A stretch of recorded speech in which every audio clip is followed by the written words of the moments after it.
تیسری اٹھاتا ہوں. سننا چاہ رہے ہو؟ اب تیسری ایک بات حضرت ایسی بتاتا ہوں تمہیں، ایک آفر نکالتا ہوں قرآن شریف سے. دو یہ کٹھن والی، دو اتنی آسان. جیسے تم موبائل سے آفر نکالتے ہو نا، ایسے ہی میں قرآن و حدیث سے ایک آفر نکال کے تمہیں دیتا ہوں، جس میں 1 روپیہ تمہارا نہیں لگے گا، 1 پیسہ نہیں لگے گا. تمہیں رات بھر 1 پاؤں پہ کھڑے ہو کر کے پوری رات مسجد میں قرآن شریف نہیں پڑھنا. بالکل آسان کام. مفتی صاحب ہی نہیں کر پائیں گے، ان پڑھ بھی کر لے گا، جوان بھی کر لیں گے، بوڑھے بھی کر. کون سا ایسا کام ہے؟ ایسا کام اتنا کہ اگر تم نے یہ کر دیا جو میں بتا رہا ہوں، اور ایسے ہی نہیں حدیث سے بتاؤں گا. میں نے کہا نہیں حدیث پہ لا کے ٹیکوں گا. کون سا کام بتاؤں گا ابھی. کتنا ثواب. اگر کوئی 1000 کونٹل اللہ کی راہ میں سونا صدقہ کر دے تو کتنا بڑا ثواب ہوگا. 1000 نہیں، ہزاروں کونٹل اللہ کی بارگاہ میں سونا صدقہ کرنے کا ثواب مل جائے گا. یہ تمہارے لیے آفر ہے نوجوانوں. اگر اجازت ہو تو بتا دوں، انبیاء اور رسولوں کے بعد سب سے افضل و اعلی ذات کا نام سیدنا حضرت ابو بکر صدیق ہے. سمجھے؟ کچھ ناظموں نے، کچھ مولویوں نے، کچھ شاعروں نے نا شیعوں کی جو لکھی ہوئی تھی حضرت منقبتیں پڑھ پڑھ کے اور نعتیں پڑھ پڑھ کے لوگوں کا رجحان اس طرف لے آئے ہیں کہ مولا کائنات سب سے افضل و اعلیٰ، جبکہ ہم انہی کی اولاد میں سے. لیکن جو حق بات ہے وہ بتائیں گے. انہیں پتہ ہی نہیں ہے بیچاروں کو. اگر پڑھے ہوں تو پتہ چلے خالی موبائل میں دیکھ رہے ہیں. کسی نے یوٹیوب پہ دیکھ لی، کسی نے کائی بھی، اب وہی لا کے جلسے میں ٹھوک دی. انہیں پتہ ہی نہیں. اور انہیں بیچاروں کو بھولو بالو کو تو جدھر کو چاہو کدا لو، جدھر کو چاہو نچا لو، جدھر چاہو کر لو. صحیح بتا رہا ہوں میں. انہیں پتہ نہیں ہے کہ یہ کوئی شیعہ کی ہے یا کس کی ہے یا غیر مقلد کی ہے، جس کو اہل حدیث بولتے ہیں اس کی ہے، کہ پتہ ہی نہیں ہے انہیں. وہ بھی پڑھ گیا اور تم بھی. اور ناظم کو تو شعر چاہیے بس. یہ پتہ ہی نہیں ہے، تحقیق ہی نہیں ہے شعر ہے کس کا. عقیدہ بناؤ. انبیاء اور رسولوں کے بعد سب سے افضل و اعلی ذات کا نام سیدنا حضرت ابو بکر صدیق رضی اللہ تعالی عنہ. ان کا عمل کیا ہے؟ جمعے کے دن نا یہ اذان سے پہلے مسجد میں جاتے ہیں. اتنا بڑا مقام انبیاء کے بعد، رسولوں کے بعد سب سے افضل و اعلیٰ. اور جا کر کے یہ مسجد کو جھاڑتے ہیں، پوچھتے ہیں. پہلے کچی مسجدیں تھیں، جھاڑو مار رہے ہیں، پتے گر جاتے تھے، چھپر کے تنکے گر جاتے تھے، دھول آ جاتی تھی. صفیں جھاڑ رہے ہیں اور جھاڑ کر کے صفوں کو بچھا دیا، نمازیوں کے لیے مسجد تیار کر دی. اب صحابہ دیکھ رہے ہیں. ایک دن ایک صحابی آقا کی بارگاہ میں پہنچ گئے اور پہنچنے کے بعد کہنے لگے آقا ابو بکر کے ذہن میں کیا چل رہا یہ بتا دیں. ابو بکر ایسا کیوں کرتے ہیں؟ اب میرے نبی جمعے کے دن ارشاد فرماتے ہیں قیامت تک کے مسلمانوں کے لیے یہ پیغام. میرے نبی فرماتے ہیں اے لوگوں کلمہ پڑھنے والوں، اگر کوئی جمعے کے دن مسجد کو جھاڑ پہنچ کر کے ادا یعنی نماز سے پہلے مسجد کو نمازیوں کے لیے تیار کر دے گا تو اسے اتنا ثواب ملے گا، اتنا جتنا احد پہاڑ کی برابر اللہ کی بارگاہ میں اللہ کی راہ میں سونا صدقہ کرنے کا ثواب ملتا ہے. سبحان اللہ. اتنے نوجوانوں میں کوئی کہہ دے گا کہ میں نے ہاں یہ کام کیا، یہ باتیں تمہیں کہاں ملیں گی؟ نہ تمہارے ابا بتائیں نہ تمہاری اماں بتائیں، جبکہ ان کی ذمہ داری. مگر بیچارے کیا کریں، اماں ابا کو تو خود پتہ نہیں ہے. احد پہاڑ کی برابر سونا صدقہ کرنے کا ثواب ملتا ہے. 1 روپیہ نہیں لگا. مگر بعض اتنا سنیچر ہے جمعے کے دن بھی نا اذان کا انتظار کرتا ہے، اذان ہو رہی ہے پھر بھی مکڑیا رہا، بیوی کہہ رہی ہے نہاتے کیوں نہیں، اذان ہو رہی ہے، تو جو پینٹ کے پیچھے وہ نیکر کا بچہ، چھوٹا سا نیکر کا بچہ جس کو چڈی بولتے ہیں، وہ آنگن میں پہن کے نہانے جا رہا ہے۔ یہ بے حیا بے شرم۔ ساری باتیں کتابوں سے نہیں، کم سے کم کچھ یہاں سے بھی سوچو۔ اماں ہے گھر میں، بہن ہے گھر میں، اور بھی گھر میں لیڈیز ہیں کہ نہیں ہے؟ تم ایک 4 انگل کی وہ چڈی پہنے پڑے، اس سے کیا چھپ رہا تمہارا؟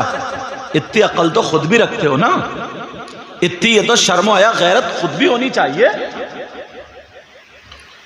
یہی تھوڑی ہے تمہیں چلو اتنا معلوم نہیں ہے مرد کا کہاں سے کہاں تک چھپانا فرض ہے، گھٹنے سے لے کے ناف تک مرد کی ستر عورت ہے، اس کو چھپانا ضروری واجب فرض ہے۔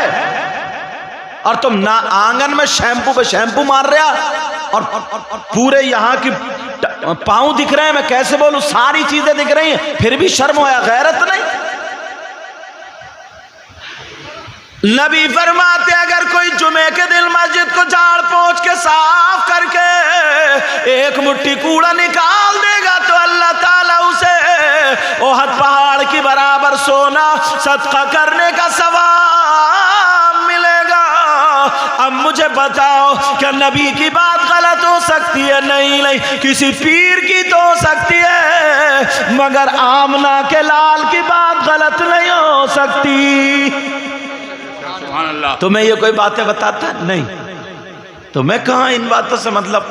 تمہیں وقت ملے گا تو وہ اپنے ادھر مراد آباد سیٹ کے لڑکوں نے چھوٹی چھوٹی کلپیں بنا لی ہیں، ہنسی مذاق ماں بہن کی گالیاں بک رہے ہیں، پیشاب اور لیٹرین کی جگہ کے نام کھل کھل کے لے رہے ہیں، اور اس کو ہماری بچیاں بھی دیکھ رہی ہیں، تم بھی دیکھ رہے ہو، ٹھٹے مار رہے ہو، ہنسی مذاق کر رہے ہو، موبائل میں دیکھ کے اپنی زندگی کاٹ نہیں رہے ہو، برباد کر رہے ہو۔ انہیں پیسہ مل لیا، اب تو گالیوں کے پیسے مل رہے ہیں لوگوں کو، گالیوں کے،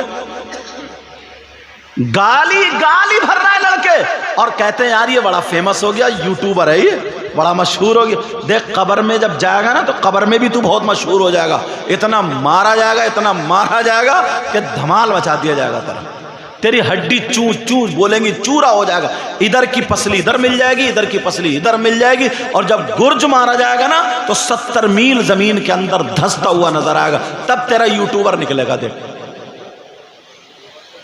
ارے اچھی بات نہیں ڈال سکتے کوئی، حدیث نہیں ڈال سکتے کوئی، قرآن کی آیت کا ٹکڑا نہیں ڈال سکتے کوئی ایسی بات نہیں ڈال سکتے، یہ لوگ پھر بھی بہتر ہیں۔ حالانکہ میں تصویر کا یا اس کے جواز کا قائل نہیں ہوں، یہ بھی یاد رکھیو، سمجھ میں آ رہی بات؟ ہاں، مگر پھر بھی یہ لوگ ان تمام خرافاتوں سے بچ کے تقریریں ڈالتے ہیں، نعتیں ڈالتے ہیں۔ لیکن سنو، میں جو بتا رہا تھا یہ تمہارے لیے آفر ہے، کوئی روپیہ ملا، پیسہ ملا۔ ہمارے ہاں تو کیا ہوتا ہے معلوم ہے، یا تو مدرسے کے بچے صفائی کریں گے، یا پھر امام صاحب کریں گے، یا پھر مؤذن کرے گا، سمجھے؟ یا مؤذن کرے گا صاحب، یا امام صاحب، یا پھر مدرسے کے بچے۔ اور صدر صاحب کو تو پوچھو ہی مت، اللہ نے انہیں صدر بنا دیا، سیکریٹری بنا دیا۔ جمعے کے دن جائے گا، کمر پہ ہاتھ رکھے گا، ایسے کرے گا اور کہے گا امام صاحب تمہیں یہ جالا دکھائی نہیں دے رہا؟ اچھا، تو صاف کر دیتا تو مر جاتا کیا؟ تیرا مرتبہ تو صدر ہو گیا، تیرا مقام کیا حضرت علی سے زیادہ ہو گیا؟ انہوں نے تو جھاڑو ماری ہے۔ تیرا مقام حضرت عمر سے زیادہ ہو گیا، حضرت عثمان غنی اور حضرت ابو بکر صدیق سے زیادہ ہو گیا؟ یا تیرے گودام نیکیوں سے بھرے پڑے، تجھے اب نیکیوں کی ضرورت ہی نہیں؟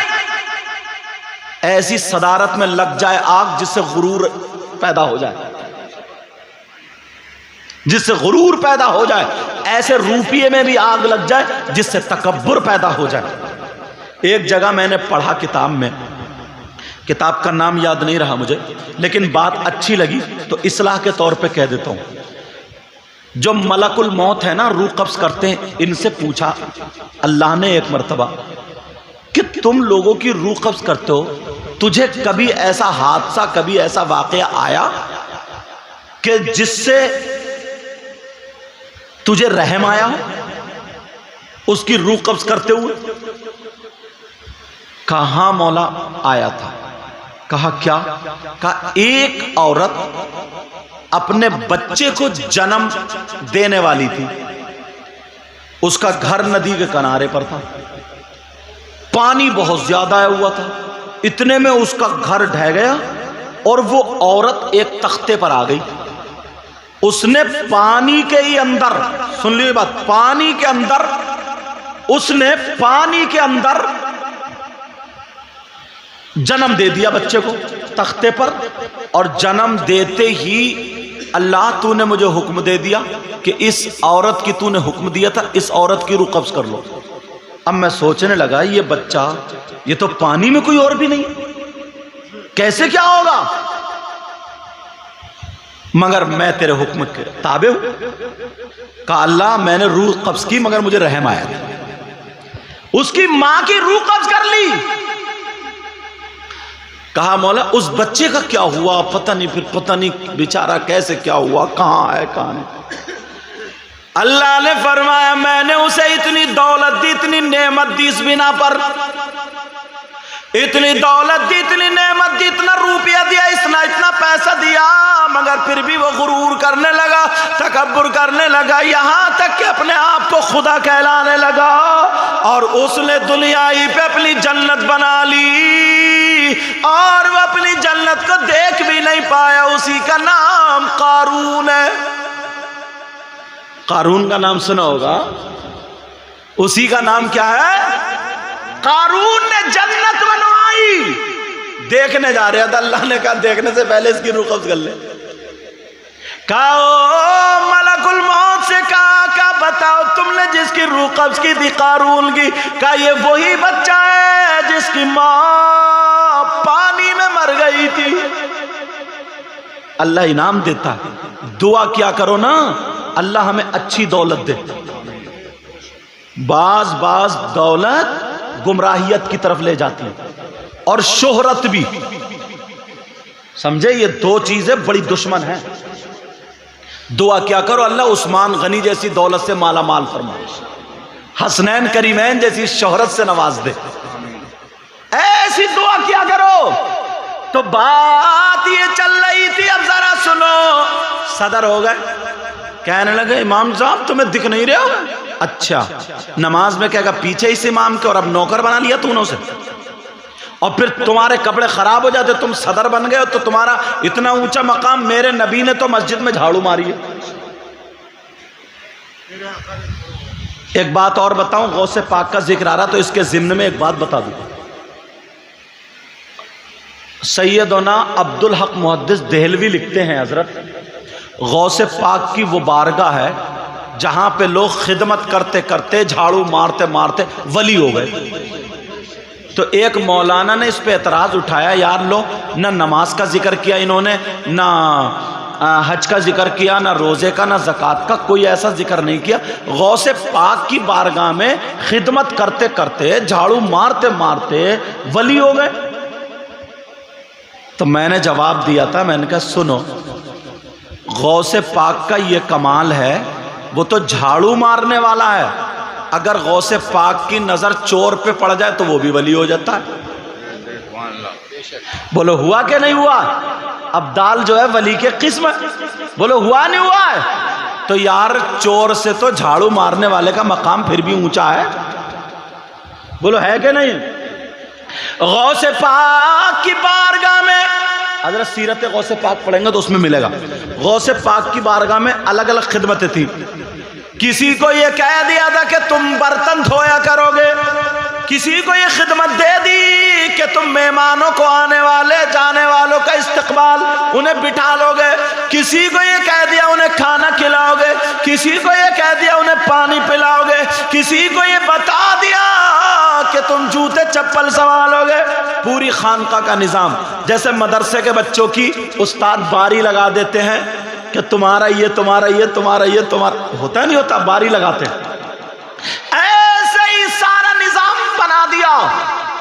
تو اس میں جو تھے جن کو یہ دیا تھا، بڑے پیر نے لوٹا دے دیا تھا اور کہا تھا لو تم مہمانوں کا وضو بنوانا، پانی پلانا اسی لوٹے سے۔ تو اب لوگ ان کا نام بھول گئے، اتنا کام کرا انہوں نے، نام بھول گئے، جو بھی ہے او لوٹے والے بابا، او لوٹے والے بابا، او لوٹے والے بابا۔ انہیں کیا کہنے لگے؟ کیا کہنے لگے انہیں؟ لیکن ان کا نام کیا آتا ہے سیرت میں؟ سیرت غوث پاک جو کتاب، اس میں نام کیا تھا؟ شیخ احمد، اس میں لکھا ہوا البرقی، مگر میں پڑھتا ہوں اس کو الابریقی۔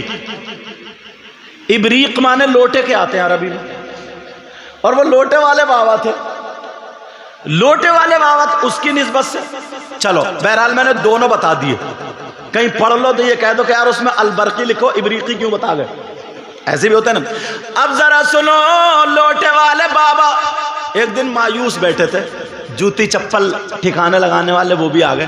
بولے کیوں، کیا بیٹھے؟ بولے یار دیکھو نا، وہ چور آیا تھا، بڑے پیر نے اس کو ولی بنا دیا، وہ لنگڑا تو وہ آیا تھا وہ ٹھیک ہو گیا، کسی کو ولی کسی کو کچھ، سب اونچے اونچے مقام پہ فائز ہو گئے. ہمیں اتنے دن کام کرتے ہوئے ہو گیا، لوٹے ہی لوٹے لوٹے ہی لوٹا، ہمیں تو ابھی تک کچھ ولایت ملی نہیں، ہم تو ولی ہوئے نہیں ہیں.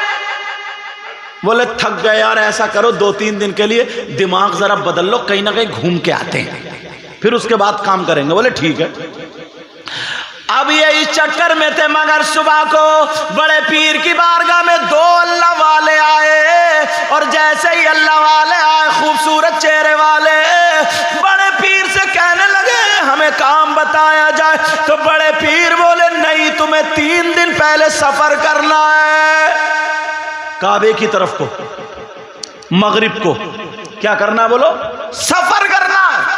وہ لوٹے والے بابا سن رہے تھے، اور جیسے ہی لوٹے والے بابا سن رہے تھے وہ آ گئے ان دونوں کے پاس. بولے اللہ والو صبح کو جاؤ گے، مجھے بھی لے چلیو، میں بھی چلوں گا.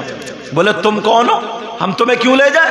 بولے لے چلیو نا، خوش آمد درآمد کی. بولے چل ٹھیک ہے چلیے. چلے گئے. 1 دن ہو گیا جب چلتے رہے، چلتے چلتے شام کو انہیں لگی بھوک لوٹے والے بابا کو. اب جب بھوک لگی تو یہ کہنے لگے کہ مجھے کھانا چاہیے، مجھے تو بھوک لگ رہی ہے، تمہاری آنتیں کیسی ہیں یار، کھانا کھلاؤ. ان دونوں ولیوں میں سے ایک نے دعا کی، اللہ دسترخوان کھانے کا بھیج دے. دسترخوان آ گیا. تینوں نے بیٹھ کے اللہ کا شکر ادا کر کے کھانا کھا لیا. دوسرے دن پھر یہی نمبر، پھر یہ لوٹے والے بابا بولے مجھے بھوک لگ رہی ہے، کھانا کھلاؤ. پھر دوسرے اللہ کے ولی نے دعا کی، دسترخوان آ گیا، کھانا کھا لیا. اب جب تیسرا نمبر آیا، پھر لوٹے والے بابا بولے مجھے بھوک لگ رہی ہے. اب وہ دونوں بولے سنو، پہلے انہوں نے دعا کی، پھر میں نے دعا کی، اب تیسرا کون ہے؟ بولے میں. تو بولے تمہاری باری ہے، اب تم منگاؤ کھانا. اب لوٹے والے بابا چکر میں پڑ گئے. بولے یار یہ تو ولی ہے، میں کیسے منگاؤں گا کھانا؟ مگر تھے بہت چالاک، انہوں نے سوچا اس نے کسی ولی کا واسطہ دیا ہوگا. تو کہنے لگے دعا تو کروں گا مگر تمہارے دونوں کے بیچ میں کھڑے ہو کے کروں گا. بولے ٹھیک ہے. اب دونوں کے بیچ میں ہاتھ اٹھائے، آنکھوں میں آنسو، کہے اللہ تو میرے حالات جانتے ہیں، میں کتنا بیکار انسان ہوں. کہنے لگے یا اللہ، یہ جو میری دینی طرف کھڑے نا، دینی طرف، انہوں نے جس ولی کا واسطہ دیا ان کے صدقے میں کھانا بھیج دے. اب پھر تھوڑی دیر رو، بولے اللہ یہ بائیں طرف جو کھڑے انہوں نے جس ولی کا واسطہ دیا اس کے صدقے میں کھانا بھیج دے. اور جب دعا کری ہے تو آسمان سے 2 دسترخوان آ گئے. کتنے آ گئے؟ اب تو یہ بڑے چکر میں پڑ گئے. وہ دونوں بولے کھانا بعد میں کھایا جائے گا، یہ بتاؤ ہم نے دعا کی تو 1، تم نے دعا کی تو 2، یہ معاملہ کیا؟ تم نے کون سے ولی کا واسطہ دیا بتاؤ؟ اب پھر یہ پھنس گئے، نام تو انہیں معلوم تھا ہی نہیں کہ کس ولی کا واسطہ. مگر چالاک بہت تھے، کہنے لگے ہاں میں بتاتا ہوں، یہ بتاؤ پہلے دعا کس نے کی؟ بولے ہم نے. تو کہا پہلے نام کون بتائے گا؟ تم. بعد میں بتاؤں گا. سوچا جب نام ہو جائے گا تو میں ہی بتا ہی دوں گا. مگر انہوں نے کہا ہاں ہم بتاتے ہیں، ہمیں جب آپ کو بھوک لگی تو ہم نے سوچا اگر امام حسین کا واسطہ دے تو بہت بڑا، حضرت علی کا واسطہ دے بہت بڑا، غوث پاک کا واسطہ دے تو بہت بڑا ہے. ہم نے سوچا غوث پاک کی نظر کرم اگر چور پہ پڑتی ہے تو ولی بنا دیتی ہے. غوث پاک کی خانقاہ میں ایک لوٹے والے بابا ہیں، وہ روزانہ لوٹے سے پانی پلاتے ہیں، ہم نے انہی کا واسطہ دیا تھا، انہی کا واسطہ دیا تھا، انہی کے واسطے سے دسترخوان کھانے کا آ گیا. اب لوٹے والے بابا چکر میں بولے وہ تو میں ہی ہوں، انہوں نے میرا ہی واسطہ دیا تھا، میں اتنا قابل ہو گیا. سمجھ رہے نہیں؟ کہا میرا واسطہ مگر کیا پتا تھا غوث پاک دل کے حالات جانتے ہیں۔ غوث پاک نے خود کہا میں کہیں ہوں، میرا مرید کہیں ہو، اور پکارے تو میں پہنچ جاتا ہوں مدد کے لیے۔ کہا کس کا واسطہ دیا؟ کہا لوٹے والے بابا کا بادشاہ واسطہ دیا۔ تو پھر انہوں نے کہا یہ بتاؤ کیا تم نے لوٹے والے بابا کو دیکھا ہے؟ کہا نہیں دیکھا ہے، ہماری آرزو ہے کہ ہم لوٹے والے بابا کا ایک مرتبہ دیدار ضرور کریں گے۔ اب یہ لوٹے والے بابا رونے لگے، کہنے لگے واہ میرے غوث، مجھے پتا بھی نہیں تھا مگر کتنا کمال کا بنا دیا، آپ کی نظریں پڑی میں کتنے کام کا ہو گیا۔ وہ کہنے لگے رو کیوں رہے ہو، تم بتاؤ تم نے کس ولی کا واسطہ دیا؟ تو وہ کہنے لگے تم نے لوٹے والے بابا کو نہیں دیکھا؟ کہا نہیں دیکھا۔ کہا دیکھنا چاہتے ہو؟ کہا دیکھنا چاہتے ہیں۔ وہ سینے پہ ہاتھ مار کے کہنے لگے اللہ کی قسم کھا کے کہتا ہوں غوث پاک کی بارگاہ میں لوٹے سے جو پانی پلاتا ہے، وضو بناتا ہے، میرے علاوہ کوئی اور نہیں ہے، میں ہی گناہگار ہوں۔ ان دونوں ولیوں نے ہاتھ چوما، ادھر انہوں نے رو کر کے کہا غوث پاک مجھے معاف کر دو، اور واپس غوث پاک کی خانقاہ میں آ جاتا۔ نعرہ تکبیر، نعرہ رسالت، نعرہ گوش۔ اعلیٰ حضرت کیا بولے؟ وہاں کیا مرتبہ اے غوث ہے بالا تیرا، اونچے اونچوں کے سروں سے قدم اعلیٰ تیرا، سر بلا کیا کوئی جانے کہ ہے کیسا تیرا، اولیاء ملتے ہیں آنکھیں وہ ہے تلوا تیرا، کیا دبے جس پہ غمایت کا ہو پنجا تیرا، شیری کو خطرے میں لاتا نہیں کتا تیرا، سارے اقطاب جہاں کرتے ہیں کعبے کا طواف، کعبہ کرتا ہے طواف در بالا تیرا۔ سبحان اللہ، سبحان اللہ، یا رسول اللہ، زندہ باد۔ جب میں بغداد شریف گیا نا، غوث پاک کے مزار شریف، مجھے اتنی باتیں یاد ہے، میں ان کو بتائی۔ غوث پاک نے کہا کوئی میرے مدرسہ نا، غوث پاک کا مدرسہ، کہ میرے مدرسے سے ایمان والا اچھی نیت سے دیکھتا ہوا مدرسے سے گزر جائے نا تو وہ جنتی ہو جاتا ہے۔ سبحان اللہ، سبحان اللہ۔